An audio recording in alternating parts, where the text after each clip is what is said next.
that bus? What's that, 5, 6 in a row now? I don't know, I counted 7 maybe. It'll never happen again. Oh wait, oh look, there's Molly! I haven't seen her in ages. Can you just pull over and we can say hello?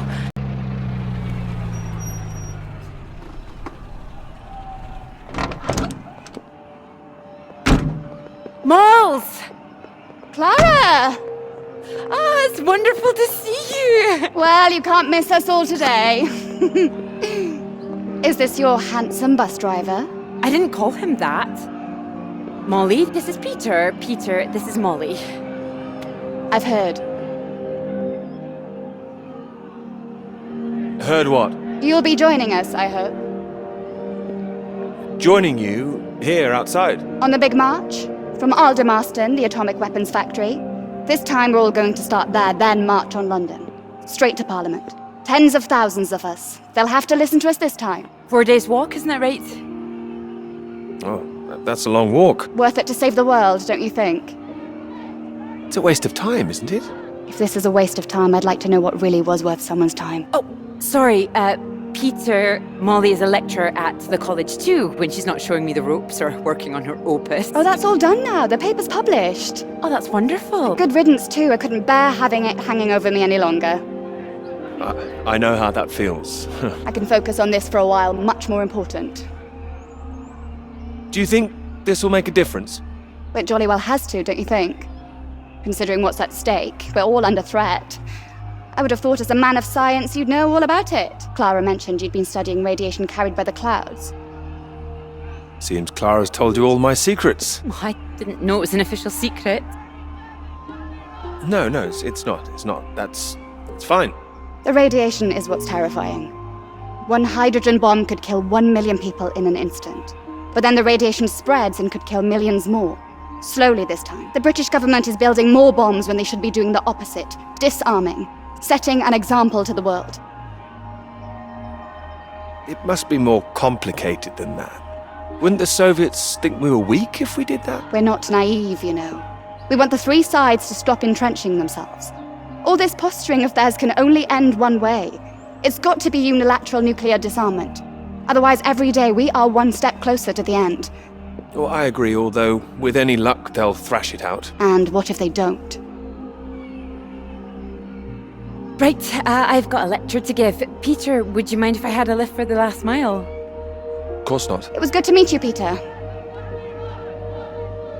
Good to meet you too. You're coming on the march, aren't you, Clara? I wouldn't miss it for anything. And you, Peter? Wouldn't miss it. And in the meantime, I'm sure Clara will take very good care of you. She will? That's enough, Molly Shanahan. We'll be off now. You go and get your bus, Clara.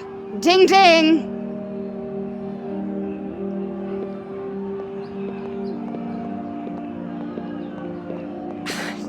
Impressive, isn't she?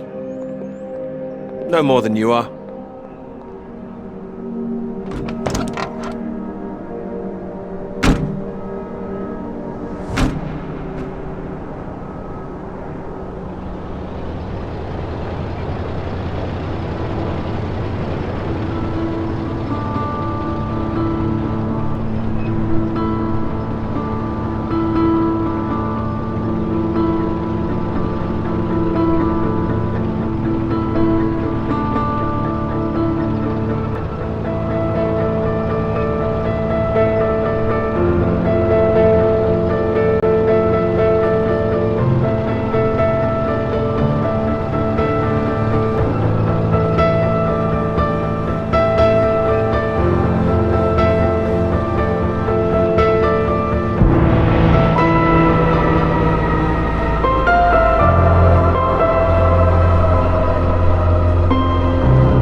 You know what I'm gonna say? I've got a pretty good idea.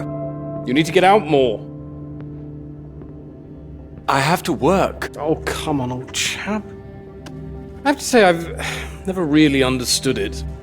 Here you are writing about clouds, and yet you never see the sky. Very good. But it won't last forever. I'm really getting somewhere this time. Well, let's see some of these words then, shall we? Come on. Man or a mouse? It's not like it's top secret, is it? You can trust me.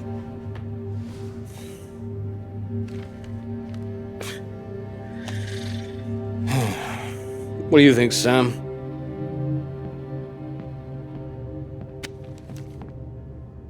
I'm sure some of it is very good. Here. Some of it? Wow. That's reassuring. Don't worry, old chap. Well, we'll hit that wall sometimes. It's all part of writing a paper. Now, come on, don't be so modest, Sam. You dashed yours off in a few months. Well, maybe I was fortunate, but the point is... The point is, you set your sights straight and true, sat down and wrote the damn thing. It wasn't quite like that. Well, you did it, and now here you are, senior lecturer. Which makes two of us. Did Joseph not mention he got a promotion too? It does tend to slip his mind for a few seconds occasionally. Well, you know what could be open to him if he gets this right and gets promotion? His own department. Eventually. Professorship. You can't reach those heights if you stay in this hovel for the rest of your life. Well, that's true, but I wouldn't My point quite was put that saying to Peter it's all part of the process is just kind words. But what we need to do is help our poor friend here be a man and write. All right, maybe I could use a little help here and there, but I don't need any pity. Oh, it's not pity. We believe in you. We just don't want to come back and have the same conversation. Just don't start again. That would be a disaster, wouldn't it, Sam? I think he's right, Peter. I know it's tempting to want to forget everything and start again on a blank page, but then you're risking making the same mistakes all over again. You know, sometimes it's better to see where you've gone wrong, that's all. Let it help you. Good things might come of it. Good things like a promotion, I might add. Like Joseph says, don't start again. All right, then, what do you suggest, Sam?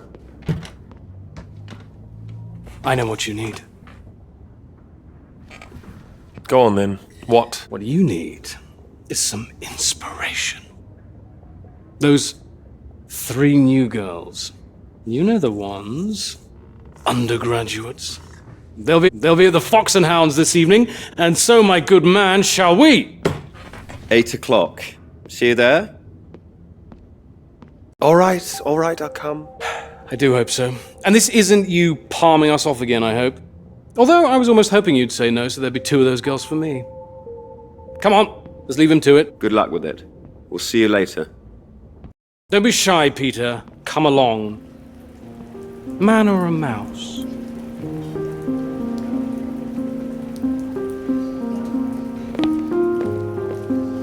Oh, there you are. 7 o'clock, I thought you said. Oh, fashionably late. Come sit, I got you some tea. Oh, great idea, thank you. Sugar for you? 1, please. Okay.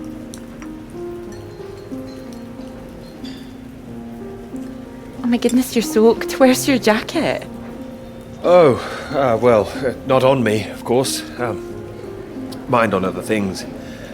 The paper again? Still all-consuming? All-consuming. Oh, I don't blame you. I've been thinking about it quite a bit too. You have? About my paper? Yes? To tell you the truth, I'm rather stuck. I gathered. Could you finish it for me, do you think? I thought you could handle it. I can. Well, it's a beautiful idea. I think that's why it stuck with me. It means a lot that it did. It would be like having a superpower, being able to predict the paths of the clouds. And next step, control the weather. You could be Cloud Man. Are you taking this seriously? Well, you could predict when it's going to rain, at least. This weather reminds me of home. Was it this miserable all the time? No, although Edinburgh always looked better in the rain to me, so that's why I choose to remember it. That's where you grew up, isn't it? That's right. I had a wee cottage in the Highlands too. Our parents would take us up there once in a while. Us? Brothers and sisters? One brother, older. Are you alright? Yes, sorry. I didn't mean to pry. It's just, he was killed in a motorcycle accident near the cottage when he was 18. I'm so sorry. It's not your fault. It's life. Or, well, the opposite. How old were you when it happened? 16. But still, I have a lot of happy memories about him. At the cottage, he always used to get up early, go out into the forest, bring back armloads of wood for the fire. It was sweet, really. The house was already warm for us. I like the sound of doing that. I could do that. Grab an axe, go out each morning, chop wood. So you could be the woodsman, then. Oh, better than the cloud man. Stronger. Oh, no, I like Cloudman. So, these clouds, your beautiful subject. What do you think you need? Oh, well, that's simple. More readings to work with. Sounds achievable. Well, in theory, yes, but they need to be first-hand, verifiable. All right. I take it all has to be taken somewhere where the readings aren't affected by other factors. Sounds like you've got it as much as I have. Maybe. The thing is, it needs to be somewhere very remote, and I need to be there for a while, you see, to get enough readings. That makes sense. And I suppose the university budget doesn't exactly allow you to travel the world. Maybe. What? Well, that cottage I mentioned, it's in the middle of nowhere, a highest place for miles around. Now would be the time to go with summer coming up. All summer free? Well, I'd have to check with my father, but it's remote. It's just a little place in the woods with a log fire and not much else. But if that's what you're looking for...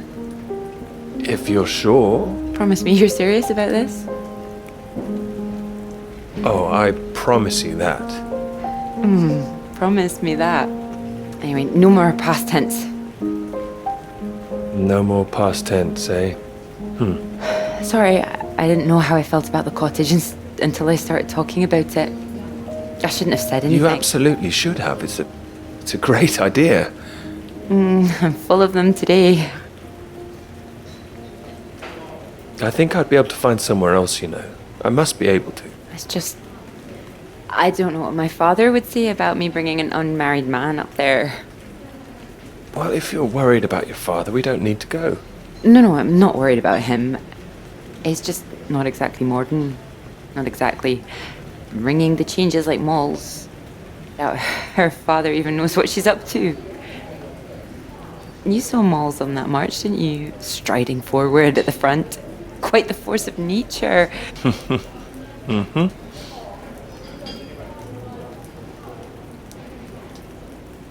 Do you think the bus would make it there? The bus? That would cost a fortune. Not that bus, silly. You know, your bus. Ding ding. Oh, the mighty steed, of course. Well, the roads are pretty rough. Would it cope with it?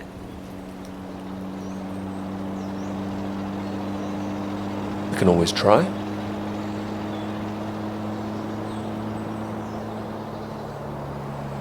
Oh, careful. We want to make it in one piece. We do. I didn't suggest the route. Just keep driving.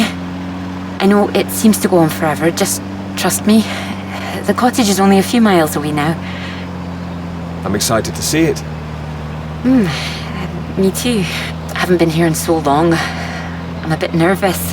I don't know. I don't quite know if things will feel different coming back.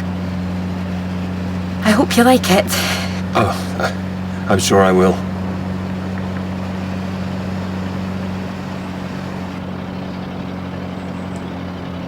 And thank you for asking your father. I know this is a big thing. Well, I told him I was taking a friend. I didn't mention you were a man. Oh, do you think he'd disapprove? Not exactly, no. Well, he is very old-fashioned, but... Well, thank you for coming along. Well, inviting me and coming along. Oh, no. I mean, without me, how'd you find it for a start? I couldn't rightly let you run away all by yourself. So you're running away with me? Stop it. This is purely professional, isn't it? We could run away. Ditch the paper. Live in the woods. You are being presumptuous, aren't you? No, I'm here to help. You'll need help with the equipment and recording all the data, all that. I couldn't leave you stranded up here in the middle of nowhere. I'd build us a shelter, be the man of the woods. Oh, he's back, is he? The woodsman. I'm telling you, I could do that. Just be the kind of man who remembers to fill up the tank when we're off to the middle of nowhere. Well, I am. I hope this isn't a big mistake.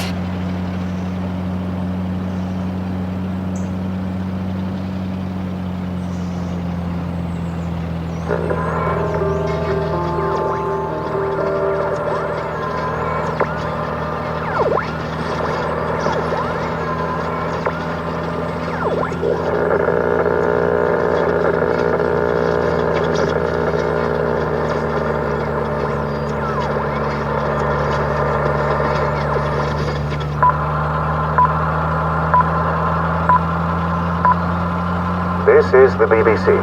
Here is the news.